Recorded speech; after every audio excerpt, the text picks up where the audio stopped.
आपल्या सर्वांचा लाडका तुषारने आज स्वतःचं एक हॉस्पिटल सुरू केलेलं आहे आणि आज दुसरा दुर्मिळ योग आपल्या सर्वांना आहे की ज्यांनी सर्वांना नवीन जीवनदान देऊन एक देवदूत म्हणून नेत्रदृष्टी देण्याचं काम केलेलं आहे ते तात्याराव लहाने आज प्रत्यक्ष आपल्यामध्ये उपलब्ध आहेत. खरं तर एक आश्चर्य आहे, आदरणीय तात्याराव लहाने यांचं एकंदर जीवन आपण जर पाहिलं तर अनेक लोकांना जीवनदान नवजीवन देण्याचं काम, दृष्टी देण्याचं काम त्यांनी केलेलं आहे आणि पद्मश्री पुरस्कार त्यांना मिळालेला आहे. आणि आज आमच्या संगमनेरला सुद्धा आज एक साहेब पद्म पुरस्कार रघुवीर खेडकर यांना आजही मिळालेला आहे. तो योगायोग म्हणाला. डॉक्टर साहेब आमच्या गुंदवाडी गावातील हा जो रहाणे परिवार आहे, या रहाणे परिवाराचं जर वैशिष्ट्य म्हटलं तर आमचे आदरणीय पांडुशेठ रहाणे असतील, रामबाबा रहाणे असतील आणि तुषारचे वडील कैलासवासी लक्ष्मण रहाणे असतील, या संपूर्ण परिवाराला एक अध्यात्माचा वारकरी संप्रदायाचा एक वारसा आहे. गुंदवाडी गावामध्ये, रहाणे माळ्यामध्ये आणि या संपूर्ण परिसरामध्ये वारकरी संप्रदायाचा झेंडा पाठीवर घेऊन या परिवारानं खूप धार्मिक पद्धतीने आणि सात्विक पद्धतीनं आपला जीवनक्रम केलेला आहे. दुसरा जर विचार केला तर त्यांची पुढची पिढी आहे ती योगायोगानं म्हणा की ती वैद्यकीय क्षेत्रात आहे. सर्वसामान्य लोकांची सेवा करण्याचं काम ही संपूर्ण पिढी करत आहे. नव्या पिढीचे नवे डॉक्टर तुषार आज या ठिकाणी आमच्या संपूर्ण संगमनेर शहरासाठी, तालुक्यासाठी एक अत्यंत चांगलं असं दालन घेऊन येत आहे. लॅप्रोस्कोपी असेल, इन्फर्टिलिटी असेल, मॅटर्निटी असेल, हे सर्व विषय घेऊन रुग्णांची तत्पर विनम्र सेवा करण्यासाठी आणि प्रामाणिकपणे सेवा करण्यासाठी तुषारनं आज एक नवं पाऊल या निमित्तानं केलेलं आहे. खरं तर लक्ष्मणराव, पांडुशेठ, रामबाबा ही सर्व शेतकरी मंडळी आणि या शेतकरी मंडळींनी या मुलांना, आपल्या मुलांना शिकवलं आणि त्यातून हा नवा योग आज या निमित्तानं घडून आलेला आहे. मी खऱ्या अर्थाने या ठिकाणी उपस्थित असलेला दुसरे डॉक्टर घोरपडे साहेब हे सुद्धा नामवंत डॉक्टर आहेत आणि त्यांचं या ठिकाणी मनापासून स्वागत करतो. संगमनेर शहर हा जो तालुका आहे आणि संगमनेर शहर आहे, आदरणीय लहाने साहेबांना सांगू इच्छितो, हे जवळपास आता मेडिकलचा हब तयार झालेला आहे. जवळपास जिल्ह्यातून आणि दुसऱ्या जिल्ह्यातून या ठिकाणी वैद्यकीय सेवा घेण्यासाठी अनेक रुग्ण या ठिकाणी येत असतात. त्यांना दिलासा देण्याचं काम या शहरातून होतं आणि त्याच्या दृष्टीने एक नवीन तुषारनं सुद्धा आज हे डॉक्टर तुषार यांनी आज एक नवीन दालन सुरू केलेलं आहे. मी आपल्या सर्वांच्या वतीनं या ठिकाणी आदरणीय डॉक्टर साहेबांचं, त्याचप्रमाणे दुसरे डॉक्टर साहेबांचं, घोरपडे साहेबांचं मनापासून स्वागत करतो, आभार व्यक्त करतो आणि डॉक्टर तुषार आणि त्यांच्या संपूर्ण डॉक्टर मंडळींना मी त्यांच्या पुढच्या कार्यासाठी मनपूर्वक शुभेच्छा देतो. त्यांच्यातून रुग्णांची खूप चांगली सेवा घडो, त्यांना त्यांच्या माध्यमातून रुग्णांना दिलासा मिळो. आणि आज खऱ्या अर्थानं तुषार, आज तुझ्यावर मोठी जबाबदारी आहे की जर डॉक्टर तात्याराव लहाने यांनी या हॉस्पिटलचं उद्घाटन केलेलं आहे तर त्यांनी जर सेवाभाव जपलेला आहे, जो दृष्टिकोन जपलेला आहे, जो बंधुभाव जपलेला आहे आणि जो चांगला रुग्णांची सेवा करण्याचं जे पुण्याचं काम त्यांनी आयुष्यभर केलेलं आहे, त्याच पद्धतीनं तुला काम करण्याची जबाबदारी भविष्य काळामध्ये आहे. मी आपल्या सर्वांच्या वतीनं व महाराष्ट्राचे लोकनेते नामदार बाळासाहेब थोरात यांच्या वतीनं रहाणे हॉस्पिटलला मनपूर्वक शुभेच्छा देतो. सर्वांचं स्वागत, आभार व्यक्त करतो आणि थांबतो. चांगला वक्ता वगैरे नाहीये. तर तुषार माझ्याकडे 1 वर्ष होता त्याचं MA झाल्यानंतर. तर पहिल्या काळामध्ये जो गायनेकॉलॉजिस्ट व्हायचा तोच मोस्टली डिलिव्हरीज करायचा, सेक्शन करायचा, पिशवीचं ऑपरेशन करायचा. पण आजकाल 2 स्पेशालिटी किंवा 3 स्पेशालिटी नवीन आल्या आहेत. एक म्हणजे लॅप्रोस्कोपी की ज्याने खूप साऱ्या सर्जरीज आता सोप्या झाल्या आहेत. मेनली कॅन्सर सर्जरीज आणि एंडोमेट्रोसिस, पिशवीचे ऑपरेशन वगैरे आता हे छोटे ऑपरेशन झालेत. आम्ही त्यांना मिनिमल सर्जरीमध्ये काउंट करतो. पण जे मेजर सर्जरीज आहेत, ज्या कॅन्सर सर्जरीज आहे, गायनेक आणि एंडोमेट्रोसिस, तर ह्या सर्जरीज आता लॅप्रोस्कोपीने खूप सोप्या झाल्या आहेत. आणि पुढची गोष्ट म्हणजे टेस्ट ट्यूब बेबी किंवा IVF किंवा इन्फर्टिलिटी, याच्यामध्ये पण खूप प्रगती झाली आहे. तर तुषार माझ्याबरोबर 1 वर्ष होतं तर त्या दोन्ही गोष्टीमध्ये मी त्याला पारंगत केलं आहे. प्लस तिसरी गोष्ट म्हणजे की इथिकल प्रॅक्टिस. आजकाल आपण बघतो की जे पेशंटचे नातेवाईक किंवा पेशंट म्हणतात की आजकाल इथिकल डॉक्टर सापडत नाही, की जो आपण पहिलं डॉक्टरला देव म्हणायचो, आजकाल त्या लेवलचे डॉक्टर आपल्याला सापडत नाही. पण मला विश्वास आहे की तुषार त्या परीक्षेवर उतरेल आणि पूर्ण त्याच्याकडून तुम्हाला इथिकल प्रॅक्टिसच बघायला भेटेल. कारण त्यांनी ते 1 वर्ष त्यांनी बघितलं आणि त्याच्यावर मी ते बिंबवलंय की इथिकल प्रॅक्टिस जर तुम्ही केले तर तुमचे हात कमी पडतात, इतके पैसे तुमच्याकडे येतात. तर इथिकल प्रॅक्टिस करणं किती गरजेचं आहे आणि तुम्ही जेव्हा बोलता तर तुमच्या बॉडीमधले व्हायब्रेशन कसे पेशंट कडे जातात ते त्याला 1 वर्षात मी ट्रेन केला. तिसरी गोष्ट म्हणजे की आपण म्हणेल की मी अशी शुभेच्छा देईल की त्यांनी सक्सेसफुल झालं पाहिजे. पण सक्सेसफुलची डेफिनेशन अशी नाही की त्यांनी फक्त खूप पेशंट मिळवले पाहिजे, खूप पैसा कमवला पाहिजे, तर त्याच्याबरोबर घरामध्ये सुख आणि शांती आली पाहिजे. तर जगामध्ये सुखाला कायम दुःखाची बाजू असते, यशाला कायम अपयशाची बाजू असते, मानाला कायम अपमानाची बाजू असते. पण जर तुम्ही चांगल्या मार्गाने घरामध्ये पैसा आणला तर ती तुम्हाला कायम शांती देणार आणि ती कायम तुम्हाला आनंद देणार. आनंदाला हा विरुद्धार्थी शब्द कोणताच नाही. जसं सुखाला दुःख हा विरुद्धार्थी शब्द आहे, मानाला अपमान हा विरुद्धार्थी शब्द आहे, आणि लाभ झाला म्हणजे पैसे भेटले त्याला हानी पण होऊ शकते. तसं आनंदाला विरुद्धार्थी शब्द नाहीये. तुम्ही दुःखामध्ये पण आनंदी राहू शकता, तुम्ही अपमानामध्ये पण आनंदी राहू शकता, आणि तुम्ही हानीमध्ये पण आनंदी राहू शकता. पण हे कधी या 2 गोष्टीमध्ये जर तुम्ही जो पैसा कमावला तो जर चांगल्या मार्गाने आला तर. आणि सेकंड, ज्या पेशंटची तुम्ही सेवा करताय, तुम्हाला देवाने सिलेक्ट केलं या गोष्टीसाठी. जसं एखाद्याला इंजिनियर म्हणून सिलेक्ट केलेलं असतं, कोणाला स्पेससाठी सिलेक्ट केलेलं असतं, तसं तुषारला डॉक्टर म्हणून सिलेक्ट केलंय. आणि त्या गुणांनी त्याला ते हे दिले, ते जे काही स्किल आहे ते त्याचे नाहीत, ते देवाने त्याला दिले आहेत. आणि त्या स्किलचा वापर त्यांनी पेशंटला बरं करण्यासाठी किंवा देवाने त्याला एक संधी दिली की त्या लोकांची सेवा करण्यासाठी आणि आपल्याला जे स्किल भेटला आहे त्याचा यूज करण्यासाठी आणि परमार्थ करण्यासाठी. आत्ताच ते मला म्हणत होते की वारकरी संप्रदायामध्ये त्याची सारा गोतावळा आहे की जो वारकरी संप्रदाय फॉलो करतो. जसं अर्जुनाला कृष्णाने सांगितलं होतं, भगवान कृष्णाने, की तू मला स्मरण कर आणि तुझं कार्य कर, की ज्याने काय होईल की तुझ्या हातून चुकीचं कार्य होणार नाही. त्याचप्रमाणे त्यांनी पण विठ्ठलाला स्मरण करून आपलं काम प्रामाणिकपणे करावे आणि रामपूरचं नाव पूर्ण, संगमनेरचं नाव पूर्ण महाराष्ट्रात आणि भारतामध्ये उज्ज्वल करावं ही शुभेच्छा.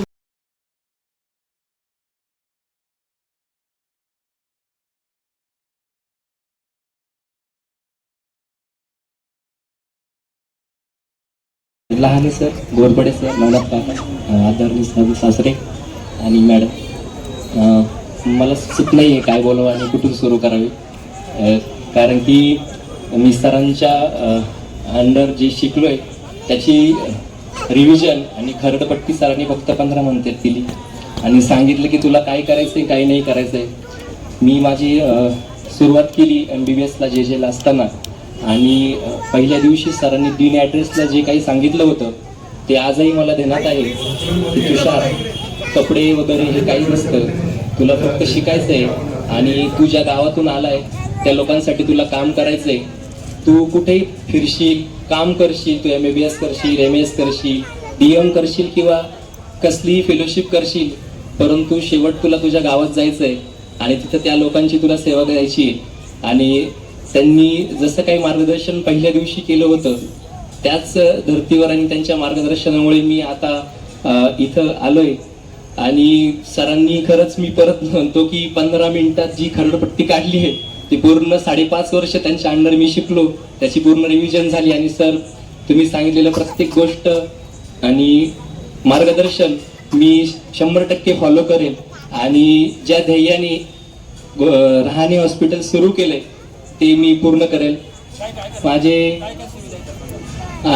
घोरपडे सर, मी माझं MBBSचं शिक्षण झालं, MS शिक्षण झालं, त्याच्यानंतर पुढे काय करायचं, नॉर्मल डिलिव्हरी आणि सिझरचं डॉक्टर व्हायचं की जे अद्ययावत सुविधा आणि सुखसोयी या जगात उपलब्ध आहे ते आपल्या संगमनेर सारख्या ठिकाणी न्यायच्या. आणि अशा मार्गदर्शक गुरुचं मी सर्चिंग, हंटिंग सुरू केलं आणि पहिलंच नाव फक्त माझ्या कानावर आलं की फक्त घोरपडे सरच या क्षेत्रात तुला शिकवू शकतात. आणि मी माझं MS करत असताना पहिल्या वर्षाला होतो, ज्यावेळेस मला नॉर्मल डिलिव्हरी करता यायची नाही, सिझरही करता यायचं नाही, काहीच करता नाही यायचं, त्यावेळेस मी सरांकडे रजिस्ट्रेशन केलं. मला त्यांच्याकडे शिकण्यासाठी 4 वर्षाचं वेटिंग करावं लागलं. एवढे सरांचे फेलोज, सरांचे स्टुडंट आजही आले अक्रॉस द वर्ल्ड, पूर्ण जगातून त्यांच्याकडे स्टुडंट येत असतात. मला 4 वर्षांची सरांकडे शिकण्यासाठी वेटिंगही करायला लागली. परंतु मी वर्षभरात जे काही शिकलो 365 दिवस सरांकडे शिकलो, पण 365 दिवसही प्रत्येक मिनिट मी शिकतच होतो फक्त. असं मला वाटलं की MS झालं म्हणजे मला सर्व येईल, परंतु तसं बिलकुल नव्हतं. जे मी सगळं शिकलो, पूर्ण 365 दिवस शिकलो. Thank you sir. आणि त्याच धर्तीवर आता सध्याला रहाणे हॉस्पिटल सुरू करतोय.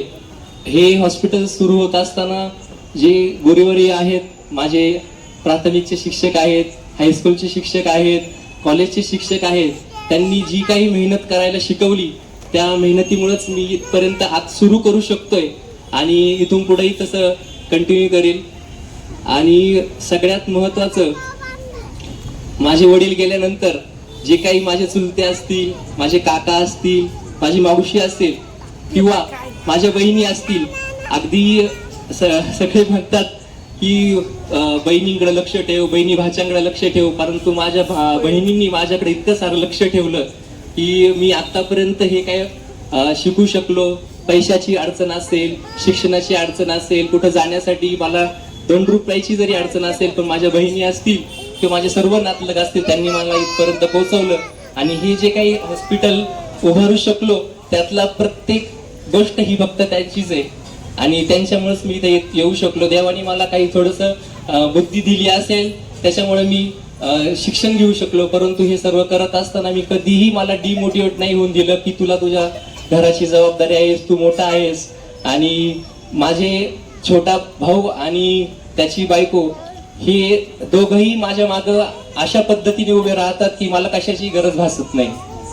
आणि त्याच्यानंतर आता माझी बायको तीही तशीच माझ्या मागे असते. मी घेतलेला कोणताही डिसिजन असो, अगदी त्यांना चुकीचं जरी वाटलं तर ते मला घेऊन देतील, परंतु नंतर सांगतील की तुझं हे चुकलं होतं. म्हणजे प्रत्येक डिसिजन असो, प्रत्येक गोष्ट असो, मला माझे सर्व पूर्ण सपोर्ट असतो, सर्वांचा सपोर्ट असतो. आणि सर्वात माझी आई, जिनी मला आतापर्यंत वडिलांची कधीच खंत भासून नाही दिली, कधीच नाही. मला अजूनही आठवण येत नाही तिच्याकडे बघितल्यावर माझ्या वडिलांची, कारण की इतकी भक्कम श्री आहे. तिच्यासारखी स्त्री मी आतापर्यंत पाहिलीच नाही. प्रत्येक क्षणाला ती आमच्या मागे असते. आम्ही कधीतरी भावनिक होतो, पण ती कधी भावनिक होणार नाही. तिचे डिसिजन स्ट्रेट फॉरवर्ड असतात. तुला हे करायचे तू कर, पैसे जाऊ दे, त्याचं काय होत नाही. आणि तिच्यामुळेच आम्ही इथपर्यंत येऊ शकलोय आणि हे सुरुवात करू शकतोय. आता फक्त शिक्षणच कम्प्लीट झालं, परंतु आता इथून पुढे जे काही आता रहाणे हॉस्पिटल हे सुरू करतोय हे पूर्ण आमच्या गुंजाळवाडीचं प्रतिनिधित्व करेल, राहण्यांचं आणि सगळ्यांचंच प्रतिनिधित्व करेल. या हॉस्पिटलमध्ये सर्व सोयी असतील. नॉर्मल डिलिव्हरी असो, सिझेरियन डिलिव्हरी असो, अतिजोखमीच्या सर्व शस्त्रक्रिया ह्या तर असणारच आहे.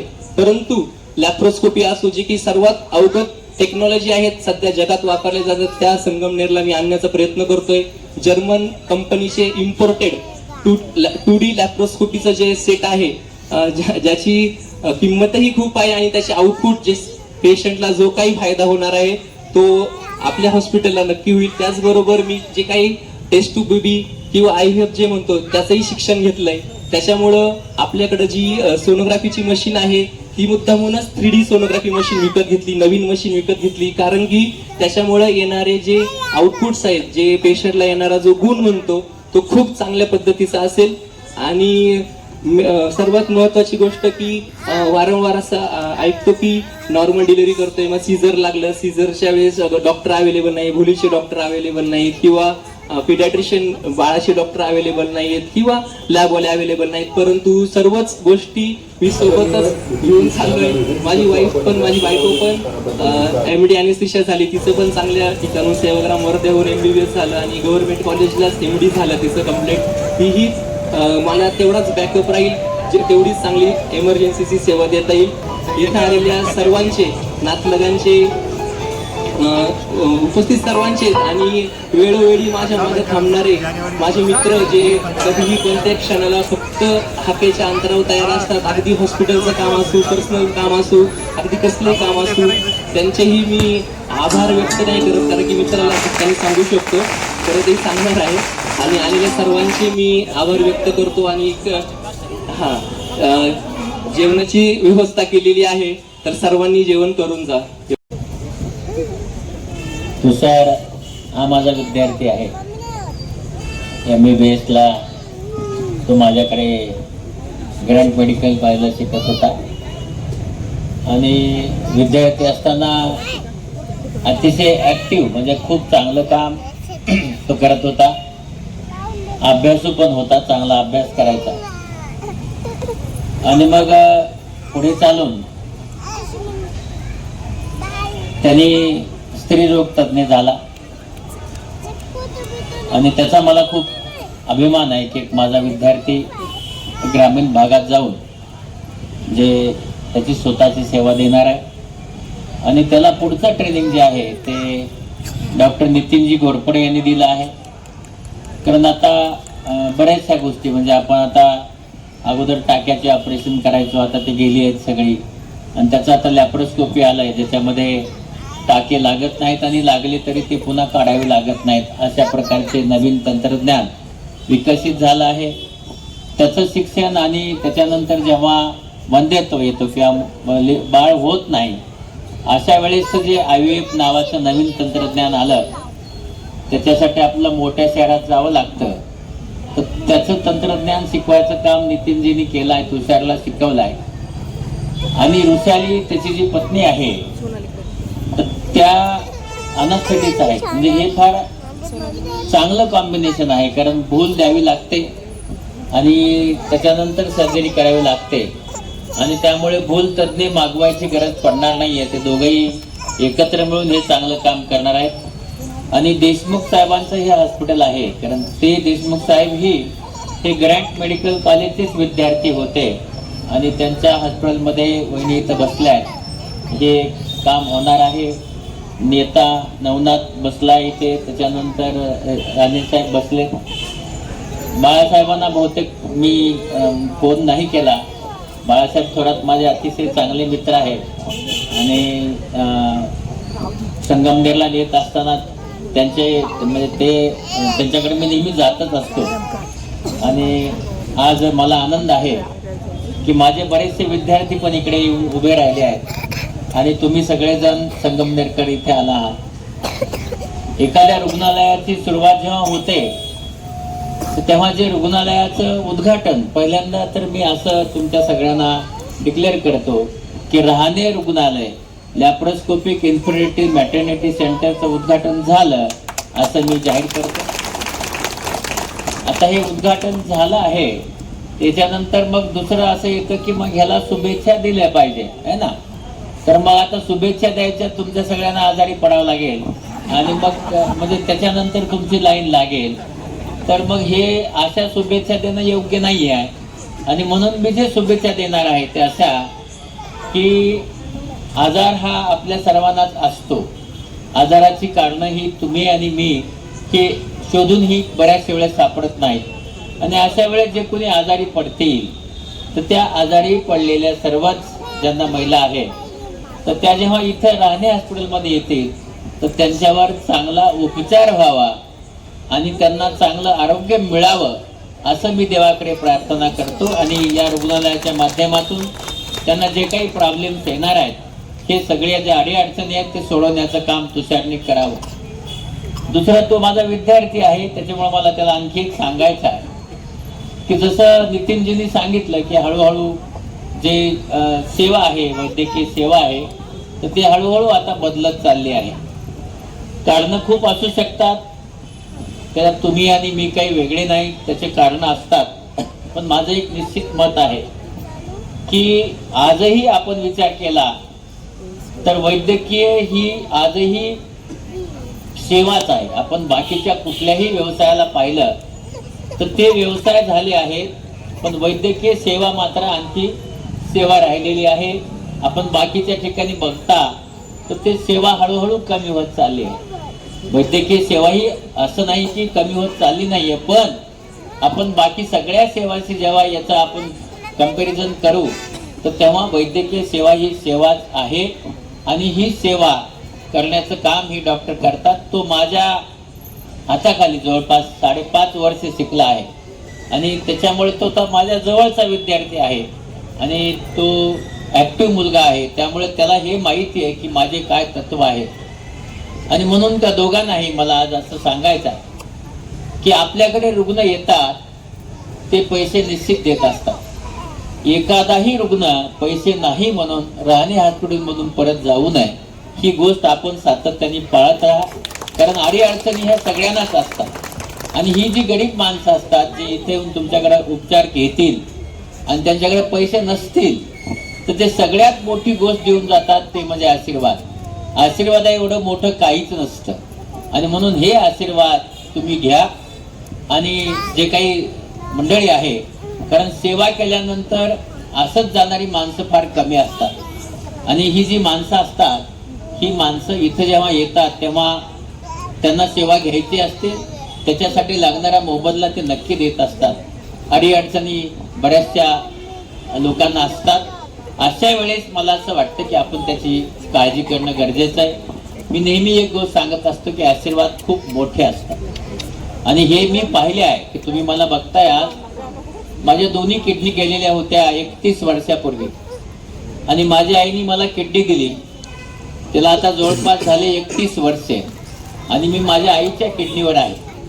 आणि 31 वर्षे एखादं विज्ञान असं सांगत नाही की एवढे वर्षे आयुष्य किडनी बदलल्यानंतर मिळतं. पण मी आतापर्यंत खूप जवळपास 2,08,000 ऑपरेशन केले, 50 लाख रुग्ण तपासले. आणि ही सगळी रुग्ण जी आहेत ही मोफत तपासली आहेत. आणि म्हणून जात असताना हे रुग्ण आशीर्वाद देऊन जातात. आणि म्हणून मी नेहमी सांगत असतो की आशीर्वाद हे विज्ञानाच्या पलीकडे जाऊन काम करत असतात. आणि ते आशीर्वाद जेव्हा आपल्याला मिळतात तेव्हा दवाखाना असो काही असो जे काही आहे ते यशस्वी चालतंच. आणि तुषार हा आपल्या सगळ्यांना सांगतो की माझा विद्यार्थी आहे म्हणून नाही, तर तो एक मेरिटचा विद्यार्थी आहे, दुसरा अभ्यासू विद्यार्थी आहे. आणि त्याला ज्ञान आहे, त्याच्याबरोबर ज्ञान असणं एवढं, पण त्याच्याबरोबर त्याला टेक्नॉलॉजी म्हणजे ऑपरेशन करण्याचं तंत्रज्ञान त्याने अवगत केलं आहे. म्हणजे नुसताच पास झाला आणि येऊन तो इथे येऊन दवाखाना त्यांनी टाकलेला नाही आहे, तर लॅप्रोस्कोपीचं सगळं तंत्रज्ञान त्यांनी शिकलं आहे. किंवा त्याला जे काही वंध्यत्व आहे, इन्फर्टिलिटीचं त्यांनी सगळं जे काही टेक्नॉलॉजी ह्या नितीन सरांच्याकडे जाऊन त्यांनी शिकलेले आहेत. आणि 1 वर्ष तो शिकून इथं आला आहे. त्याचबरोबर तो एका असं म्हणूया की भक्ती करणाऱ्या घरामधला असा तो मुलगा आहे. आणि तुम्हाला माहित आहे की भक्ती करणाऱ्या घरामध्ये संस्कार अतिशय चांगले असतात. त्याचे संस्कार आम्हाला जे मध्ये शिकत असतानाही पाहिलेत आम्ही. आणि त्याच्यावर खूप चांगले संस्कार आहेत. आणि या चांगल्या संस्कारित मुलगा एक इथे येऊन रुग्णालय सुरू करतो, त्याचा मला मनापासून आनंद आहे. कारण जेव्हा एखादा असा लॅप्रोस्कोपिक तज्ज्ञ किंवा आयुर्वेद तज्ज्ञ होतो, तर तो नाशिक सारख्या ठिकाणी किंवा मोठ्या ठिकाणी जाऊन त्यांचा दवाखाना टाकायचा प्रयत्न करत असतो. पण सुपर स्पेशालिटी शिकल्यानंतर तालुक्याच्या ठिकाणी जाणं हे खूप चांगली गोष्ट आहे. आणि म्हणून मी मुलांना नेहमी सांगतो की तुम्ही अशा ठिकाणी गेलात तर त्या ठिकाणी मी नक्की उद्घाटन करायला येईल. तुम्ही जर माझा प्रवास पाहिला तर काल सकाळी मी विमानाने औरंगाबादला गेलो, तिथून आज सकाळी विमानाने मुंबईला गेलो. तिथं माझे दोन्ही कॉन्फरन्स झाल्या आणि तिथून निघून मी इथं आलो. त्याचं कारण असं आहे की जेव्हा मुलं एखाद्या खेड्यात जातात, कारण खेड्यामधल्या माणसाला नाशिकमध्ये जरी जायचं असेल तरी फार कठीण पडतं. आणि तीच जर ट्रीटमेंट इथे मिळत असेल अशी मुलं खेडेगावात जावी असं मला सारखं वाटतं. आणि त्याच्यामुळे मी त्याचा मनापासून अभिनंदन करतो की त्यांनी संगमनेरला येऊन अशा प्रकारचे एक सुपर स्पेशालिटी रुग्णालय इथं टाकण्याचा निर्णय घेतला. आणि त्यांनी इथे चांगली सेवा करावी. आणि निश्चितच तुमच्या सगळ्या लोकांनीही मला असं वाटतं की तुमचाही दृष्टिकोन बदलण्याची सगळ्यांची गरज आहे. कारण रुग्ण हा जेव्हा तुम्ही येता तर त्यावेळेस त्या रुग्णाला किती चांगला परिणाम होईल हे 2-4 गोष्टीवर अवलंबून असतं. ते असं आहे तुमचा आजार किती मोठा आहे, किती बळावला आहे, किती दिवस तुम्ही शरीरावर काढला आहे. कारण आपण पाहतोय की महिला ह्या बरेचसे आजार शरीरावर काढतात, लवकर सांगत नाहीत. त्यांना कधी कधी असं वाटतं की आपण सांगू नये. असं न करता मला सगळ्यांना सांगायचं आहे, आजार हा पुरुषांना महिलांना असू शकतो. आपण हा आजार डॉक्टरांना सांगणं गरजेचं आहे. आपण जेवढ्या लवकर सांगाल, कारण कसं असतं की आपण जर लवकर सांगितलं तर तो आजार चांगला नीट करता येतो. आणि म्हणून उपाय जेव्हा केले जातात त्या उपायाला आपली प्रतिकार शक्ती किती आहे, आपला आजार कुठल्या स्टेजमध्ये आहे, या सगळ्या गोष्टी त्याच्यामध्ये येत असतात. आणि म्हणून आजारावर उपाय करण्यासाठी जो तज्ञता आहे का नाही हे तुम्हाला मी एक मास्टर म्हणून नक्की सांगू शकतो की तुषारकडे त्याची पूर्ण तज्ञता आहे. तुम्ही आल्यानंतर निश्चितपणे तो तुमच्यावर चांगले उपचार करणार आहे. आणि तुमच्या सगळ्यांना ज्या काही तुमच्या अडीअडचणी आहेत त्या सगळ्या अडीअडचणी तुमच्या तो सोडवणार आहे. महिलांचे तुम्हाला माहिती आहे की खूप असे प्रश्न आहेत आणि हे प्रश्न बघण्यासाठी असा एक तज्ज्ञ मनुष्य जर इथे येऊन काम करत असेल तर त्या महिलांना निश्चितच फायदा होणार आहे. आणि म्हणून आपण सगळ्यांनी आपल्या स्वतःची काळजी घेणं गरजेचं आहे आणि ही काळजी आपण घेतली तर आपला आजार होणार नाहीत. आज आपल्याकडे खूप सारे असे आजार आहेत की जे आपण स्वतःहून नीट करू शकतो. जसं आज आपण पाहतोय की आपलं स्वातंत्र्य मिळालं तेव्हा 18% लोक हृदयविकाराने मरायचे, आता ते 42%वर गेले. मग कमी व्हायला पाहिजे का जास्त व्हायला पाहिजे? त्याचं कारण असं आहे की आपण सगळेजण काय करतोय की आपल्या सगळ्यांना स्वातंत्र्य मिळालं आहे आणि त्याच्यामुळं आपण जे काही पाहिजे ते खातोय. तर आपण हे न करता आपल्या शरीराला काय पाहिजे हे खाल्लं पाहिजे. आपण तसं करत नाही. आपल्याकडे आपलं सगळ्यांचं शिक्षण झालं, वाईट मानून घेऊ नका. शिक्षण झाल्यामुळं काय झालं, आपण सगळेजण आता बाहेर जेवायला सुरू केलं की आता आपला बाहेर जायचं आहे. बाहेर जाऊन काय खातोय आपण? भाजी भाकरी खातोय का? नाही का. बाहेर गेल्यानंतर काय सांगतोय? पिझ्झा खातोय, बर्गर खातोय आहे ना. या सगळ्या अशा गोष्टी खातोय की याच्यामध्ये अडचण काय सांगतो, या सगळ्यामध्ये कॅलरीज असतात ज्या आपल्या शरीराला लागतात, बरोबर आहे. तर आता तुम्ही ज्या कॅलरी खाताय, पिझ्झा आणि बर्गर मध्ये जे कॅलरी आहे ही कॅलरी आपल्या शरीरामध्ये जाळली जात नाही. म्हणजे त्या कॅलरीचा आपल्याला काही फायदा होत नाही. याचा अर्थ काय? समजा पेट्रोलची गाडी आहे आणि त्याच्यात डिझेल टाकलं, ती गाडी चालणार आहे का? नाही. तर तुम्ही बाहेर जाऊन जे खाता पिझ्झा बर्गर हे सगळं पेट्रोलच्या गाडीत डिझेल टाकल्यासारखं आहे. कारण ते जे त्याच्यापासून निघणारे सगळे जे काही शक्ती आहे हे आपलं शरीर वापरत नाही. आणि म्हणून मी तुमच्या मागे नेहमी सांगत असतो की खा पिझ्झा आणि बर्गर. म्हणजे काय? सगळे पदार्थ ज्याच्यामध्ये अशा प्रकारचा फॅट आहे की जो आपल्या शरीराला चालत नाही. खा पिझ्झा आणि बर्गर आणि व्हा आजाराने जर्जर. म्हणजे तुम्हाला सगळे आजार होणार आहेत. तर मग काय केलं पाहिजे? तर खा भाकरी आणि भाजी. खा भाकरी आणि भाजी, जगा बोईतो आजोबा आणि आजी. जर तुम्ही सगळ्यांनी भाकरी भाजी खाल्ली आणि सगळ्यांनी भाजी खाल्ल्यानंतर निश्चित तुमचं शरीर चांगलं राहणार आहे, तंदुरुस्त राहणार आहे. पण आपण तसं करतो का? आपण करत नाही. दुसरा आजार आहे आपल्याकडे, मधुमेह खूप वाढला आहे आणि त्याला आपण शुगर म्हणतो. ही एक अशी मोठी अडचण आहे. आपल्याला सांगतो शुगर म्हटल्यानंतर की आता इथं बरेच कारखाने आहेत शुगरचे. आपण शुगर बंद करतो आणि गुळ खायला सुरू करतो का? तर म्हणे गुळ हा मधुमेहामध्ये चालतो. कुणी सांगितलं हे? तर आपल्याकडे आता बऱ्याच शिक्षकांचा, प्रोफेसरांचा आपण सत्कार केला. आपल्याकडे बरेच विद्यापीठ आहेत, हे मोठे मोठे विद्यापीठ आहेत. पण आता हे कुलगुरू, हे विद्यापीठ, हे मास्तर, त्यांची कुणाचीही हुशारी आपल्याला आता सांगत नाही आणि आपण त्यांचं ऐकत नाही. मग आपण कुणाचं ऐकतो? आपल्याकडे व्हॉट्सअप नावाची एक मोठी विद्यापीठ सुरू झाला. त्या विद्यापीठात आलं की आपल्या मधुमेहात गुळ चालतो की 10 मिनिटामध्ये 1 लाख फॉरवर्ड होतात. 10 मिनिटात नाही, 1 मिनिटात फॉरवर्ड सगळे.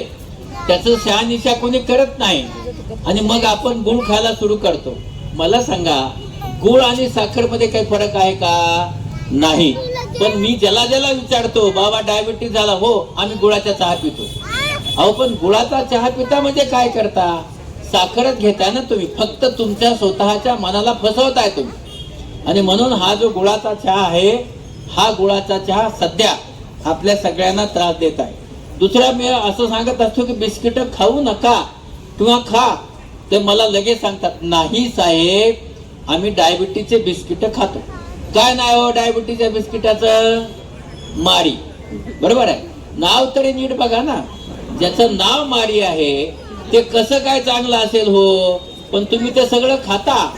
तर सगळ्या बिस्किटामध्ये आपल्याकडे कार्बोहायड्रेट असतात आणि त्यामुळे मैद्याचे पदार्थ, त्याच्यानंतर भात. सगळेजण असं सांगतात नाही नाही राईस तर खाल्ला पाहिजे. अहो पण भाताचे पदार्थ हे आपला मधुमेह वाढवतात. त्याच्यानंतर आणखी एक गोष्ट पाहिली मी, नॅचरल शुगर खूप चांगली म्हणे. काय? मोहळाचा मध खायचा. का खायचा? Natural sugar. काय खायचं? खजूर खायची, नॅचरल शुगर. किसमिस खायचा. तुम्ही सगळे नाशिक मधली मंडळी आहात, सगळे इकडे द्राक्ष पिकतात त्याचा किसमिस खायचा. अहो पण ह्या सगळ्यामध्ये साखर एवढी जास्त असते की त्यामुळे आपली साखर खूप वाढते.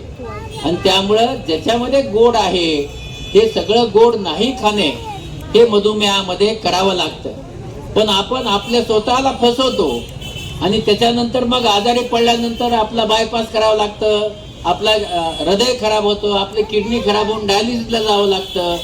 पण आपण काय केलंय तुम्ही सोडा. मी तुम्हाला एक फार मोठ्या माणसाचं उदाहरण देतो. मी माझे डायरेक्टर, मी मेडिकल एज्युकेशनचा डायरेक्टर होतो. एका लग्नात गेलो, आम्हाला आईस्क्रीम दिलं तर मी म्हणलं मी खात नाही.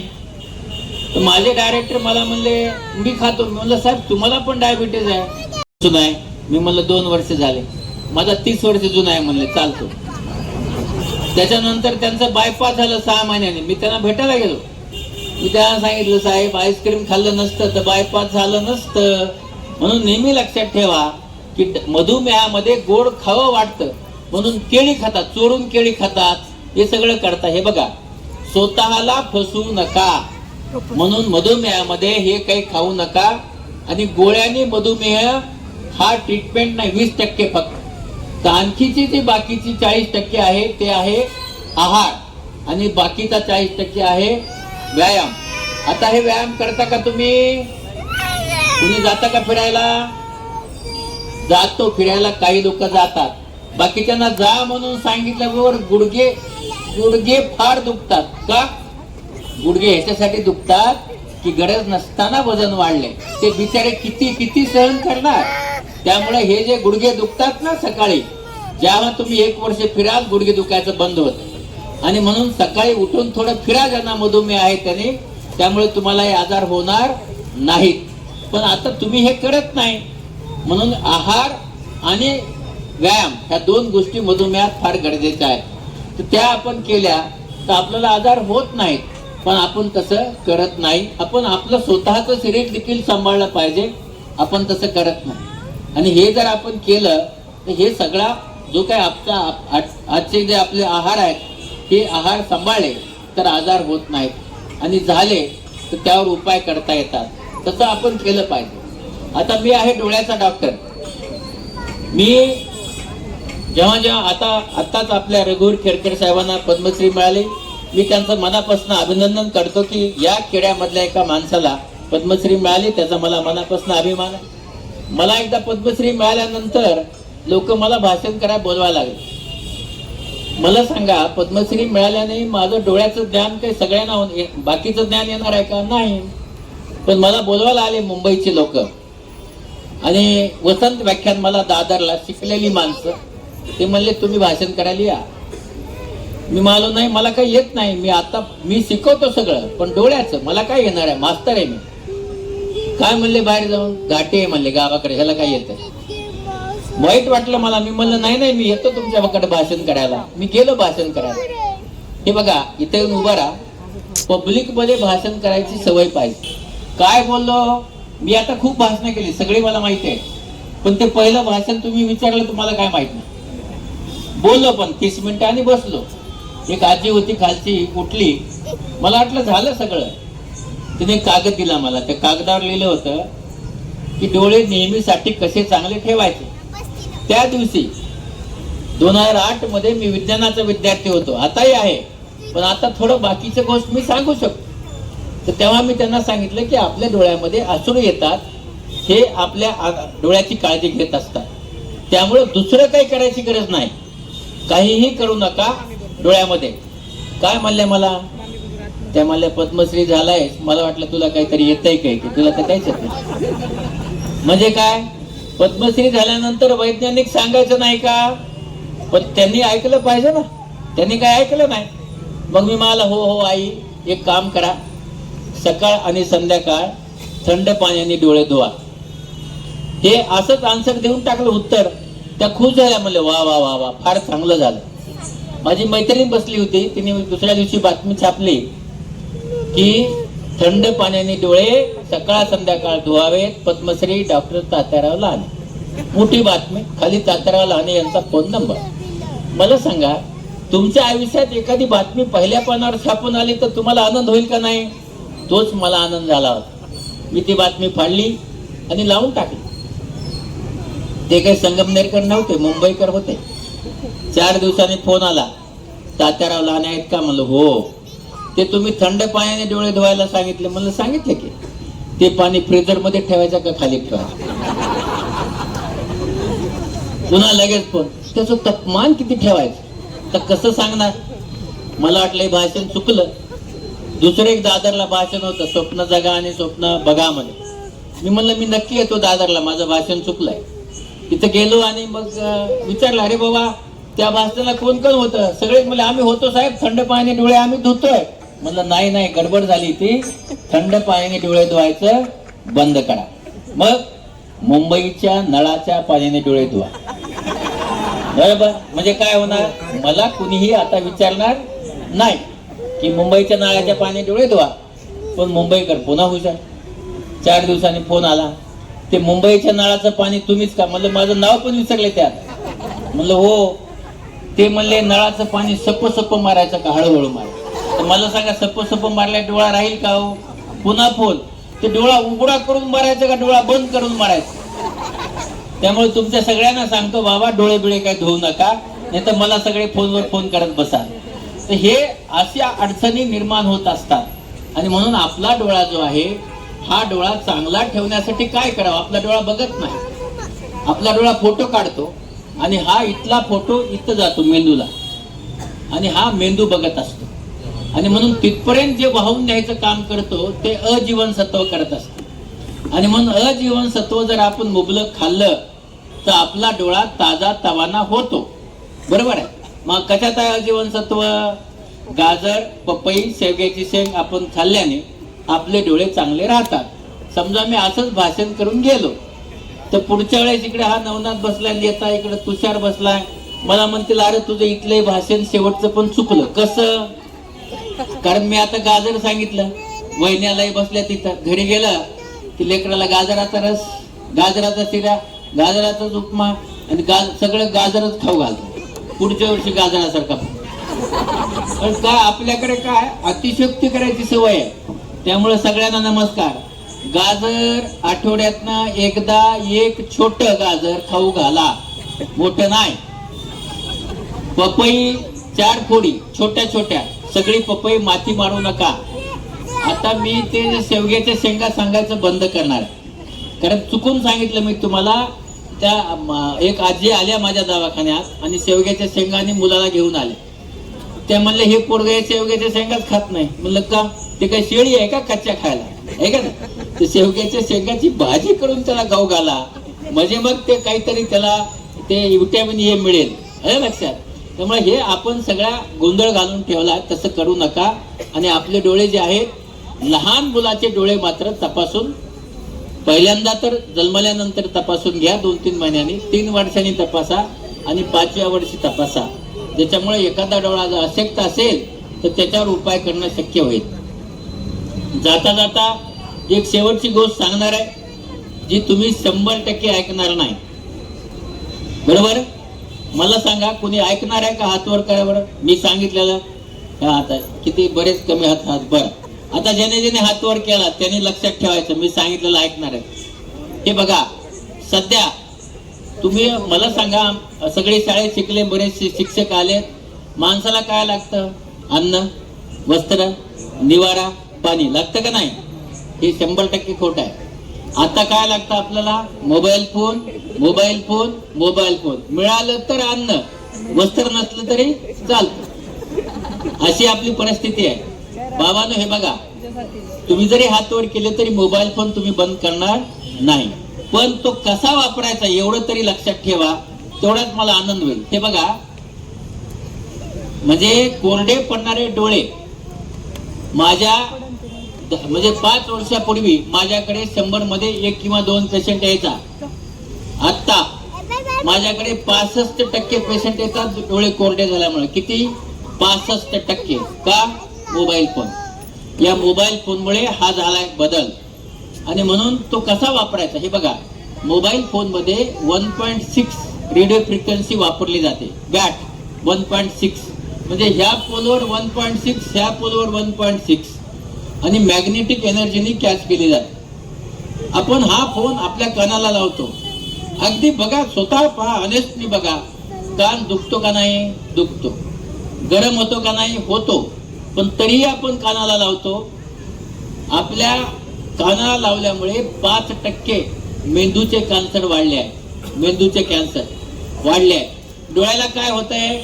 आपल्या डोळ्याचे चष्म्याचे नंबर -6, -8 आपल्या काळात व्हायचे. आता किती होतात?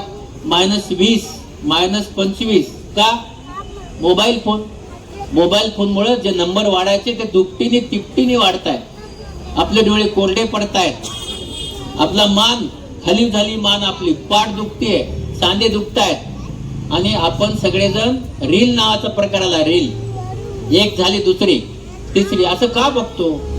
कारण त्या रील मुळे आपल्या मेंदूमध्ये डोपामिन सिक्रेट होतं. डोपामिन काय सिक्रेट होतं? डोपामिन. मग हे डोपामिन काय करतं? आपल्या मेंदूला चालना देतं. मेंदू ऍक्टिव्हेट करतं. ऍक्टिव्हेट. आणि मेंदू ऍक्टिव्हेट केल्यानंतर आपण मग सारख्या रील बघायला लागतो. का? कारण आपला मेंदू म्हणतो बघ बघ बघ. आणि मग आपण अशा हजारो रील बघत जातो. पण तुमचा मेंदू डोपामिन मुळे ऍक्टिव्हेट झालाय. मग हा ऍक्टिव्हेट झाला मेंदू बंद होतो का? नाही होत. आणि बंद होत झाल्या नसल्यामुळे आपण बेडरूम मध्ये गेलो तरी मोबाईल फोन बघतो. आपला झोप येत नाही. आणि झोपल्यानंतर स्वप्न पडतात. का? कारण मेंदू झोपलेला नाही आहे. आणि म्हणून हे स्वप्न पडतात. लक्षात ठेवा, आपला मेंदू हा झोपला पाहिजे. 2 तास त्याला चांगली झोप मिळाल्यानंतर आपल्या शरीरात दिवसाभरात झालेली झीज आपलं शरीर भरून काढत असतं. आणि म्हणून तो झोपावा याच्यासाठी काही गोष्टी करणं गरजेचं आहे. तर हा मेंदू जो आपला जो फोन आहे याला वेव्ह असतात. किती? 16 ते 18 इंच. आणि म्हणून हा जो मोबाईल फोन आहे, या मोबाईल फोनचे जे फायदे खूप आहेत, पण त्याचे आपण दुरुपयोगच सगळे करतोय. तर कसे टाळायचे एवढं तुम्हाला सांगतो. पहिलं, 16 ते 18 इंच मोबाईल फोनचा वेव्ह आहे का नाही? म्हणून मोबाईल फोन 16 ते 18 इंच आपल्या शरीरापासून दूर धरा. म्हणजे काय? बोलत असताना स्पीकर फोनवर बोला. स्पीकर बरोबर. आपण का नाही बोलत? कारण आपल्याला नवऱ्याला चोरून बायकोला आणि बायकोला चोरून नवऱ्याला बोलायचं असतं, म्हणून आपण ते बोलत नाही. ओके, नका बोलू. ब्लूटूथ लावा. वायरचाही चालतो आणि नॉन वायरचाही चालतो. ब्लूटूथ लावून बोला आणि फोन दूर ठेवा. एक. दुसरं, फोन चार्ज करत असताना झोपतो तिथं चार्ज करू नका. तो बाहेर चार्ज करा, ज्याच्यामुळे तुम्हाला रात्रभर तुमच्या याच्यामध्ये वेव्ह जाणार नाहीये. हे लक्षात ठेवा. तसा चार्ज करा. आता दुसरी गोष्ट, आपला जो लहान मुलगा आहे, या मुलाला रल्ला मोबाईल, जेवत नसेल मोबाईल, आईला टीव्ही बघायचा आहे मोबाईल, त्याला आपण देतो. याच्यामुळे संशोधन असं सांगत आहे की लहान मुलांचे 65% हुशारी कमी झाली आहे. एक, ते रागीट झाले आहेत. ते कुणाचंही ऐकत नाही, जिद्दी झाले आहेत. का? कारण त्याला मोबाईल पाहिजे. मला आई वडील येऊन सांगतात तो आमचं ऐकत नाही. म्हणजे काय? तो ह्याच्यासाठी ऐकत नाही की तुम्ही त्याला जिद्दी होऊ दिलंय, कारण तुम्ही त्याला फोन दिलाय. आणि म्हणून 1 ते 6 वर्षापर्यंतच्या मुलाला मोबाईल देऊ नका. आलं का लक्षात? त्याच्यानंतर 6 ते 20 वर्षापर्यंत 1 तास असं सांगितल्यानंतर सगळ्या आया अंगावर येतात माझ्या. शाळेतल्या सिलेबसचं काय? आई, हा सिलेबस लॅपटॉपला व्हॉट्सअप जोडता येतो. लॅपटॉप 10,000 रुपयाला मिळतो, मोबाईल पेक्षा कमी पैशात. आणि म्हणून हा व्हॉट्सअप आपल्या लॅपटॉपला जोडा आणि त्याच्यावर त्या मुलाचा अभ्यास घ्या. लॅपटॉप पुढे डोळे खराब होत नाहीत. आलं लक्षात? त्याच्यानंतर 20 वर्षानंतरच्या सगळ्या आपल्याने किती वेळ वापरायचा? 2 तास. त्याच्यावर मोबाईल वापरू नये. आता दुसरी गोष्ट अशी आहे की तुम्हाला मी आताच सांगितलं की हा जो मोबाईल आहे हा आपल्या मेंदूमध्ये डोपामिन सिक्रेट करतोय. म्हणून अंधारामध्ये आपण बेडरूम मध्ये जाताना 1 तास आधी मोबाईल बंद करा. कुणीही वापरू नका. अंधारामध्ये मोबाईल शून्य वापरा, अजिबात वापरू नका. आणि डोपामिन सिक्रेट व्हायले म्हणजे मेंदू ऍक्टिव्हेट होतोय. आता रील बघितल्यास मेंदू शांत कसा करणार? सोपा उपाय आहे. तुम्ही रील बघा, बघू नये असं माझं म्हणणं नाही. रील बघणं झाल्यानंतर मोबाईल बंद करा 2 तास. बंद. बंद म्हणजे स्विच ऑफ. ते केल्याने जो मेंदू ऍक्टिव्हेट झाला आहे तो मेंदू तुमचा शांत होईल. म्हणजे तुम्हाला 2 तास मोबाईल बंद करावाच लागेल तर तुमचं मेंदू ऍक्टिव्हेट कमी होणार आहे.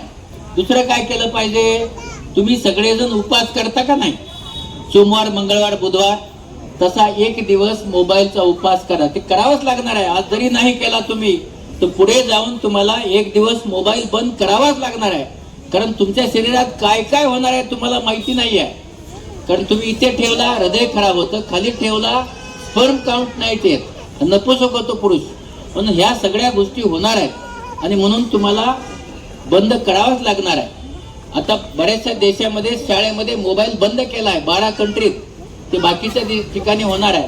आणि त्याच्यामुळे मी आता तुम्हाला सांगितलं होतं, मी जे सांगणार आहे तुम्ही ते ऐकणार नाही आहे. फक्त तुम्ही कसा वापरायचा मोबाईल एवढं जरी ऐकलं तर मला असं वाटतं इथल्या सगळ्यांनाही ऐकलं आणि इथल्या 10 आयांनी जर त्यांच्या मुलाला मोबाईल दिला नाही ते 10चे 10 मुलं IAS होतील, IPS होतील, IIT होतील, डॉक्टर होतील. ज्यांना मोबाईल देणार आहे ते गावातच राहणार आहे, त्यांचा IQ वाढू शकत नाही. आणि म्हणून या सगळ्या मुलांना मोबाईल द्यायचा आपण बंद केलं पाहिजे. तर ह्या आपल्या स्वतःच्या ज्या काही टिप्स आहेत त्या जर आपण घेतल्या तर आपलं शरीर चांगलं ठेवणं शक्य होणार आहे. मला असं वाटतं की तुम्ही सगळेजण आपल्या स्वतःच्या शरीराची काळजी घ्याल, व्यायाम करा. सगळेजण थोडा थोडा व्यायाम करायला काही हरकत नाही. आणि व्यायाम करताना सकाळी उठावं वाटत नाही तर हळूहळू सवय लागून जाईल. मी गेली 31 वर्षे रोज 5 किलोमीटर फिरतो. फिरा, काही फरक पडत नाही, शरीर चांगलं राहतं. तर तुम्ही स्वतःच्या आरोग्याची काळजी घ्या आणि जेव्हा आरोग्याला काही डिस्टर्ब होईल तेव्हा तुषारकडे या. तुषार तुम्हाला नक्की नीट करणार आहे एवढं नक्की सांगतो. आणि या प्रसंगी मी तुषारला एवढं निश्चित सांगेल की बाबा या ठिकाणी देशमुख साहेबांचं चांगलं नाव होतं, तसंच तुझं एक मोठं नाव होऊ दे.